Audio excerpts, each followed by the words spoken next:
In this tutorial, I will show you how to import tasks in ClickUp. First, open ClickUp and log into your account. Click on your profile icon in the top right.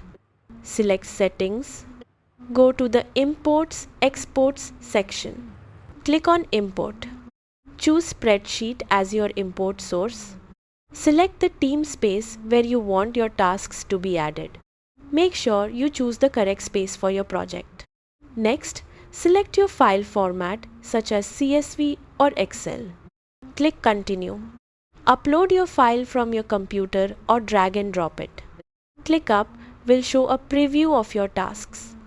Review your data carefully before importing. Make sure all columns and details are correct. Click Continue. Confirm the mapping of your fields if prompted. Click Import into ClickUp. Wait a few moments while your tasks are uploaded. Once complete, your tasks will appear in your workspace. That is how you import tasks in ClickUp.